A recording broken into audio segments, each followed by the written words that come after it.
Bonjour à tous, avec l'aide de Dieu, nous allons étudier le Rambam, le 22e et dernier chapitre des lois de Eidout, des lois relatives au témoignage. Dans le chapitre 18, le Rambam nous avait parlé des témoins qui sont démentis, c'est-à-dire imaginons qu'il y a un groupe de témoins, Issachar et Zvulun, qui viennent témoigner une certaine chose, et nous avons un deuxième groupe de témoins, Yosef et Binyamin, qui viennent témoigner le contraire de ce qu'on dit Issachar et Zvulun. Donc ces deux groupes de témoins, le premier et le deuxième, qui sont Machishot Zoedzo, qui se contredisent l'un à l'autre.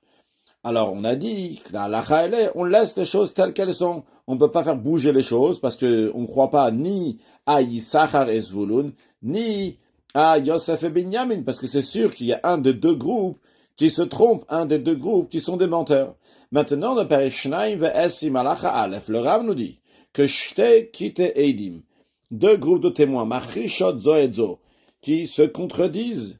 Sheba ed echad mikadzo, ve'ed echad mikadzo. Maintenant, il y a un témoin d'un groupe et un témoin d'un autre groupe ensemble. C'est-à-dire le premier groupe, on l'appelait Issachar et Zvulun, le deuxième, Yosef et Binyamin. Imaginons qu'on a Issachar et Yosef qui font un témoignage Beidut Acharet dans un autre témoignage.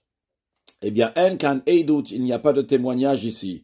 Sharebevaday echad même chacun, parce que c'est sûr et certain qu'il y a un des deux qui est un menteur, parce que c'est ou Issachar et Zvulun le menteur, ou bien Yosef ou Binyamin le menteur. Donc, quand on a un témoignage qui est fait par Issachar et Yosef, il y a ou bien Issachar ou bien Yosef qui sont des menteurs.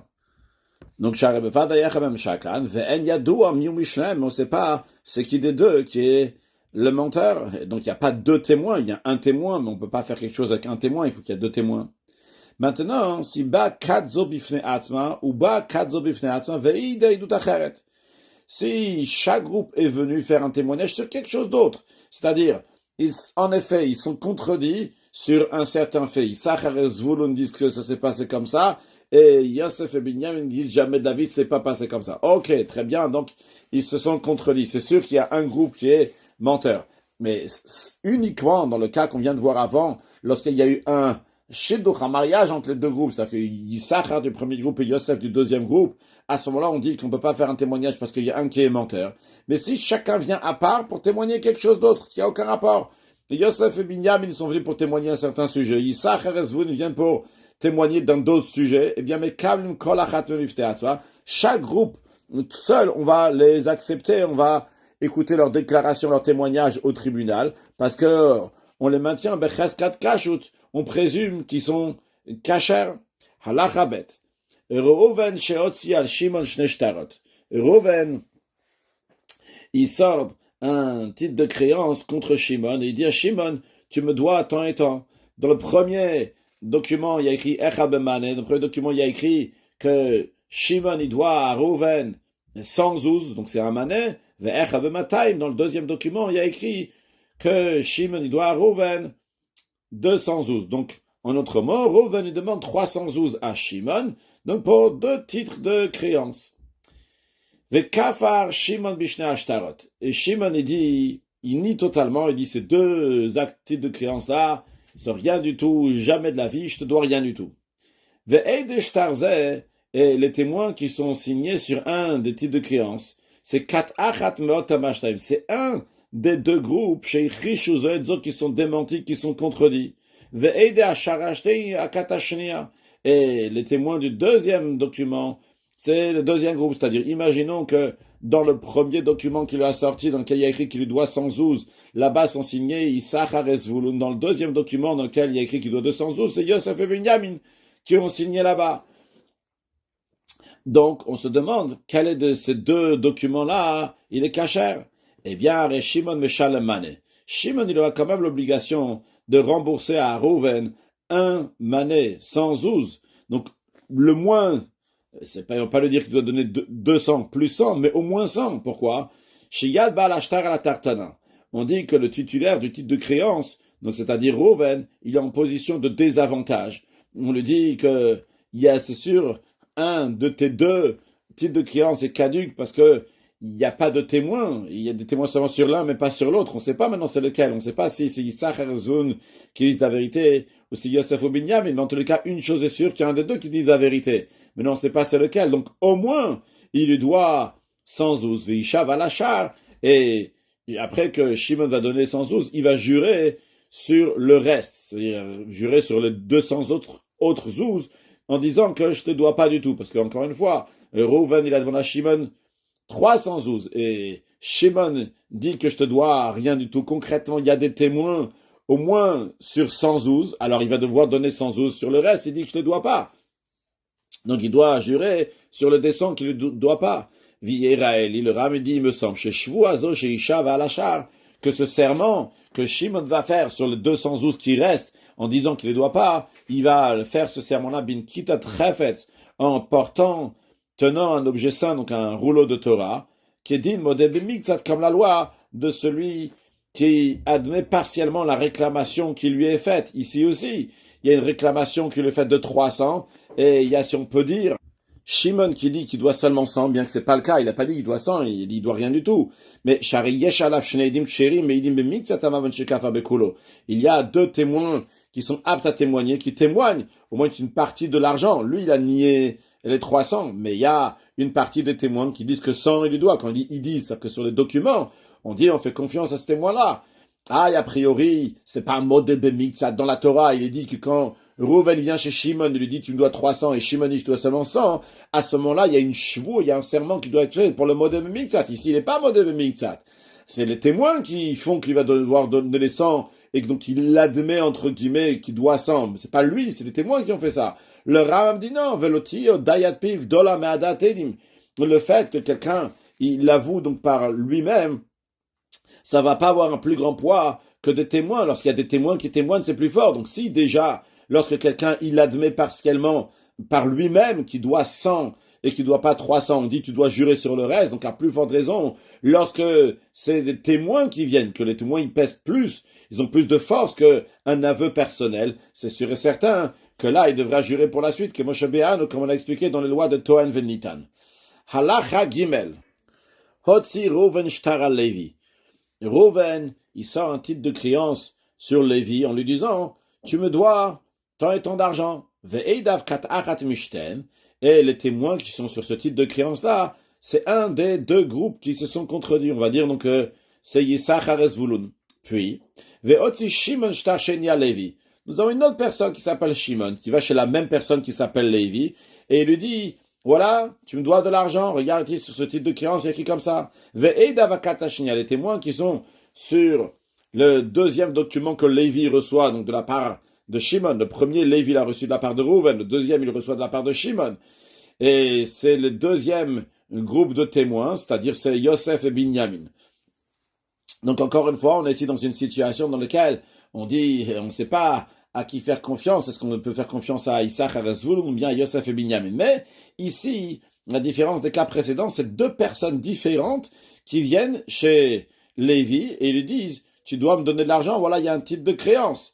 Donc la première fois, c'est Reuven qui vient chez Lévi et lui dit, tu me dois de l'argent, regarde, sur ce document sont signés Issachar et Zvulun. Puis après, nous avons Shimon qui vient chez Lévi et dit, voilà, Lévi, tu me dois de l'argent, ici sont signés Yosef et Binyamin.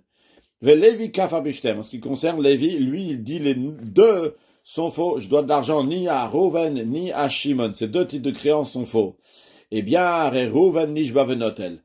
Reuven, qui a un titre de créance sur lequel sont signés Issachar et Zvulun, il va jurer qu'en effet Lévi lui doit de l'argent comme il y a écrit dans ce document, et il va prendre de force de Lévi, il va devoir payer. Ve Shimon et Shimon nishba. Lui aussi, donc il va jurer que Lévi lui doit bien de l'argent comme il y a écrit dans ce document-là, venotel, et il va prendre. Parce que c'est sûr et certain que Lévi doit de l'argent, ou bien à Reuven, ou bien à Shimon, parce qu'il y a un des documents qui est sûr et certain qui est vrai, ou bien celui sur lequel sont signés Issachar et Zvulun, ou bien sur lequel sont signés Yosef ou Binyamin. Maintenant, vu que quand on regarde chaque document à part, on dit qu'ils sont Bechaskat Kashut. Issachar et Zvulun sont Bechaskat Kashut. Ils sont présumés être des bons témoins. Yosef et Binyamin sont présumés être des bons témoins. Donc chacun, c'est-à-dire aussi bien Reuven, aussi bien Shimon, lorsqu'il vient chez Lévi, il lui dit « Donne-moi l'argent que tu me dois sur lequel ils ont signé ici les témoins sur ce type de créance-là. » Eh bien, Lévi doit payer. Parce que la demande de Reuven est justifiée, et la demande de Shimon aussi est justifiée.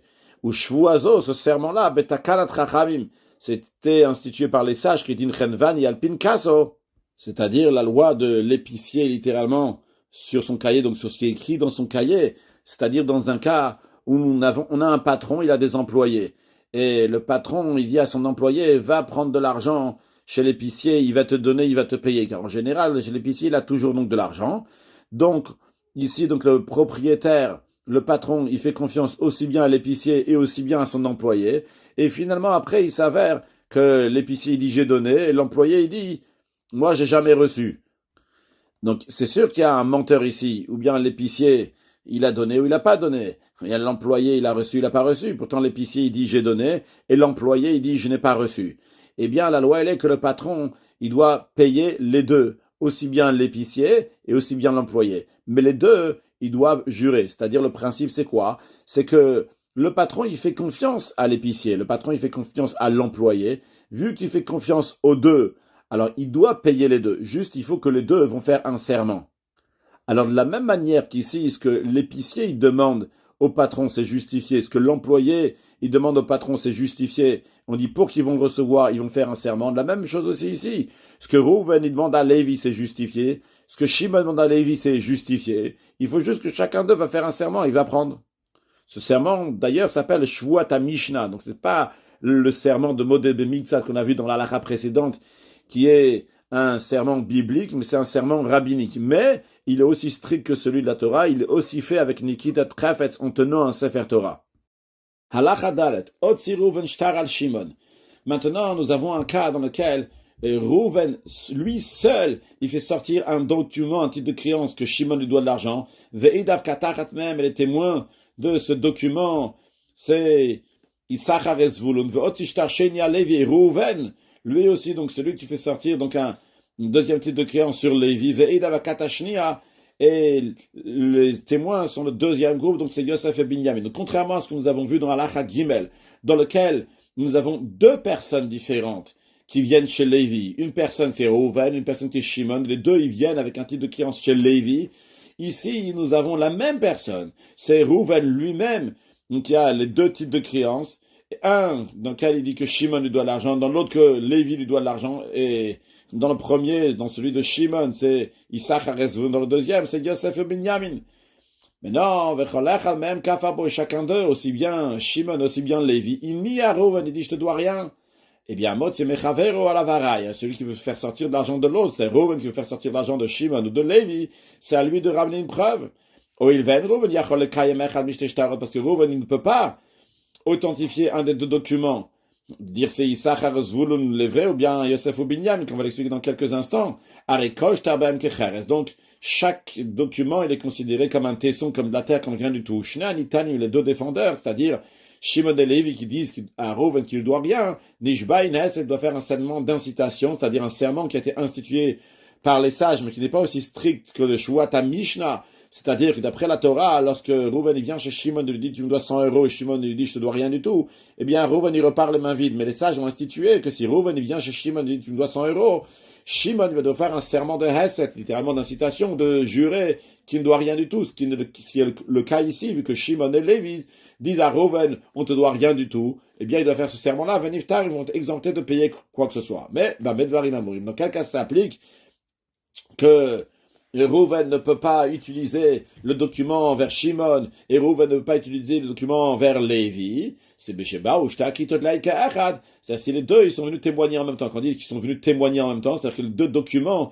sont arrivés au tribunal en même temps. Le tribunal s'occupe donc des deux réclamations. Alors le tribunal, il ne peut pas maintenant dire les deux en même temps sont justes, alors qu'on sait très bien qu'il y a un des deux groupes qui sûrement c'est des menteurs.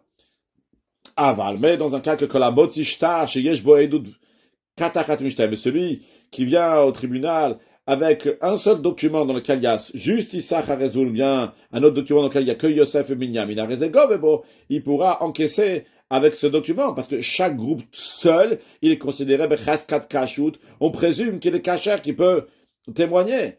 Si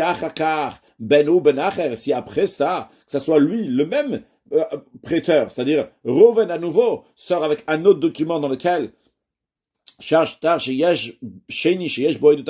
deuxième document dans lequel il y a le témoignage du deuxième groupe, Arezegovebo, il peut encaisser Ben Minalove Arishon, que ça soit donc, qui demande la première personne, c'est la même personne qui a emprunté, c'est-à-dire que Rouven, il vient avec un document sur lequel sont signés Issach et Zvulun chez Shimon, et lui dit tu me dois de l'argent. Puis, on fait une pause. Rouven revient plus tard avec un document dans lequel il y a Yosef et Binyamin qui sont signés sur ce document, il dit tu me dois de l'argent. Eh bien, il peut le faire. Il y a de la même chose aussi. Je ne sais pas s'il faut dire à plus forte raison ou pas, mais en tous les cas, la même chose aussi, ce qu'on a vu au début de la Chadalet, que si Rouven il vient vers Shimon avec un document dans lequel est signé Issachar et Zvulun, tu me dois de l'argent, et le Bedin il clarifie ça, et il dit Shimon, eh bien t'es obligé de payer. Puis après, Rouven il va chez Lévi, et il dit regarde, tu me dois de l'argent, ceux qui sont signés là, c'est Yosef et Binyamin, vu que c'est deux documents qui sont vus à part au tribunal, donc ils sont becheskat kashut. Parce que chaque groupe est venu, quand on dit il est venu, c'est pas qu'il est venu à pied, c'est-à-dire que chaque document de chaque groupe est venu séparément pour témoigner, pour dire à travers ces signatures, donc de Yisach et Zvulun, ou bien à travers les signatures de Yosef et Binyamin, que telle personne doit de l'argent, et ils sont becheskat kashut. On considère qu'ils sont cachés. Alachahe, Mishevi Eidim, celui qui a amené des témoins pour qu'ils vont témoigner en son avantage. Nerkira et Douta, mais ils ont été examinés au tribunal, on a examiné. Et il s'avère donc que c'est des faux témoins, parce que quand il a amené Issachar et Zvulun au tribunal pour qu'ils vont témoigner pour lui, il y a Yosef et Binyamin, ils ont dit quoi? Issachar et Zvulun, ils étaient avec nous à ce moment-là, ils peuvent pas faire ce témoignage-là. Qu'est-ce qu'il a fait? Il a amené encore deux autres. Il a amené Dan et Naphtali pour la même chose, pour le même argument, disant voilà, c'est eux ils témoignent pour moi. Veuzamu, et ils sont devenus des Hidim Zomemim parce que il y a Lévi et Yehuda qui sont venus et ils ont dit que Dan et Naphtali ne peuvent pas témoigner parce qu'à ce moment-là ils étaient à tel endroit, etc. Afilum meakat, même si cette personne-là elle a amené 100 groupes et à chaque fois on les a rendus Zomemim. Et après,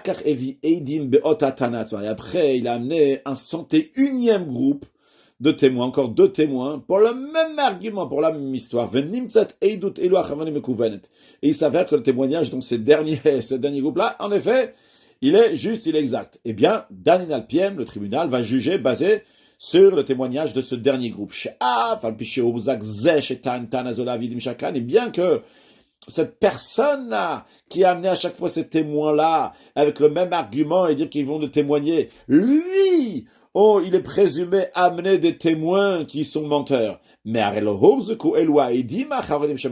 ces derniers groupes de témoins, eux, ils sont pas présumés être des menteurs. On leur fait confiance comme de témoins. Ça, c'est en ce qui concerne, donc si la personne, elle a amené plusieurs fois, donc des différents témoins, bien que les premiers sont devenus zomemim, mais si le dernier il dit juste, eh bien, le dernier groupe, on va l'écouter. Mais un acte, un type de client sur lequel on a contesté. Qu'est-ce que ça veut dire qu'on a contesté? Qu'il est falsifié. Il y a deux personnes. C'est-à-dire, il y a Rouven, il amène un document au tribunal. Et il y a deux personnes qui sont venues. Ils ont dit, ce document-là, avec cet argument qu'il y a dans ce document-là, dans lequel il y a écrit que Rouven, il a prêté 100 € à Shimon. Eh bien, ce Rouven, il est venu chez nous pour nous demander qu'on va témoigner de manière fausse qu'en effet, il a prêté 100 € à Shimon. Alors, même si Rouven, maintenant, il a un document avec des témoins, et ces témoins-là, ils ont été authentifiés au tribunal, qu'ils ont vu qu'en effet, c'est bien la signature de ces témoins-là. Malgré ça, En Govin Bole Olam. Jamais on va pouvoir encaisser de l'argent, on va jamais pouvoir faire sortir de l'argent de Shimon pour le donner à Rouven, parce que malgré le fait qu'on ne soupçonne pas que ces témoins qui sont signés sur le document auraient fait une fausse signature, mais malgré ça, vu qu'on sait que dans le passé, ce Rouven, il a essayé de falsifier cet argument-là, de faire un faux document, eh bien, on craint que Rouven lui-même, il a falsifié, il a fait la signature de ces témoins qui ont été authentifiés au tribunal. Il a tellement bien réussi, à tel point qu'on ne voit pas que c'est falsifié. Mais le Ram dit quand même qu'il me semble, chez Mbao et Ashtar, que si les gens qui ont signé sur ce document, qu'on dit que c'est bien eux, eux-mêmes ils témoignent sur leur signature, dans ces cas-là, Govinbo, on va le prendre, parce que on soupçonne que Reuven, il a copié la signature des témoins, mais si les témoins eux-mêmes vont venir, eh bien, il va pouvoir encaisser de l'argent de Shimon. Bri Rachaman de Sayan, soit béni Hachem qui nous a aidé à finir les lois de Eidout, de témoignage, conclure avec un mot de Chassidut, comme on l'a répété plusieurs fois dans les témoignages de Eidout, que les Juifs, nous sommes les témoignages d'Akadosh Baruch Hu. Le fait même qu'on existe ici dans ce monde, on est déjà une fierté pour Hachem, et à plus forte raison lorsqu'on montre l'exemple comme il se doit. À ce moment-là, on témoigne que Akadosh Baruch Hu, il est un, et que tout le monde veut se comporter comme il faut, et tout le monde va faire les 7 lois Noachid, et qu'on va embellir ce monde pour amener Mashiach now. Alors, rajoutons des actes de bonté et de bienfaisance, soyons à la hauteur, on est déjà à la hauteur, on est encore plus haut même, pour être des témoins d'Akadosh Baruch Hu dans ce monde. Une excellente journée.